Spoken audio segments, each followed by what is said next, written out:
কোথায়? বুখারী।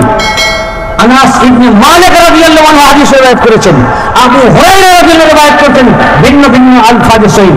লা ইয়াদখুলুন্না আনাস ইবনে মালিক আনিন নবী, আনাস ইবনে মালিক রাদিয়াল্লাহু বর্ণনা করছেন নবী পাক সাল্লাল্লাহু আলাইহি ওয়া সাল্লাম বলেছেন, লা ইয়ারিদান্না আলাইয়া নাসুম মিন আসহাবিল হাউজ হাত্তা আরাফতুহুম উখরুজু দুনি ফাআকরিমু আসহাবি ফায়াকুলু লা তাদরি মা হাদাসু বা'দাক ইন্নাহুম মুরতাদ্দু আদবারুহুমুল কাহকারা। রাসূল পাক সাল্লাল্লাহু আলাইহি ওয়া সাল্লাম ইরশাদ ফরমাচ্ছেন, বুখারী ও মুসলিম মুত্তাফাক আলাইহি, এই হাদিস ইমাম বুখারী রওয়ায়াত করেছেন। কিয়ামতের দিন হাউজে কাউসারে আমার সাহাবীদের মধ্য থেকে একটা দল এসে আমার কাছে এসে মিলিত হবে। লা ইয়ারিদান্না আলাইহি নাসুম মিন আসহাবি, আমার সাহাবীদের মধ্য থেকে ইমাম বুখারী সহিহ বুখারী একটা দল এসে মিলিত হবে।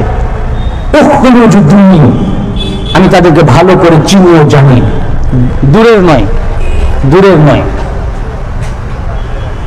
বললেন তাদেরকে হাউজে কাউসার থেকে বিতাড়িত করা হবে।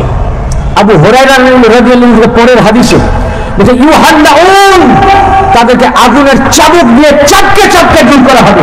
ফাকুলু ইয়া রাবা সাহাবী, তখন কিয়ামতের দিনে আমি দাবিও করব, হে আল্লাহ এরা আমার সাহাবী ছিল, এরা আমার সাহাবী ছিল। ফায়াকুলু, আমাকে বলা হবে লা তাদরি মা হাদাসু বা'দাক ইন্নাহুম মুরতাদ্দু আদবারুহুমুল কাহকারা, আপনি কি জানেন না আপনার পরে পরে এরা ধর্মে কি নতুনত্ব সৃষ্টি করেছিল? এরা আপনার দিয়ে যাওয়া ইসলাম, আপনি যে কোরআন আহলে বাইতকে রেখে গেলেন, আপনার ওসি হাদি ও রাহবারকে রেখে গেলেন, এই মৌলা আলীকে আপনার পরে ইমাম দেখিয়ে গেলেন, ওনাকে ছেড়ে দিয়ে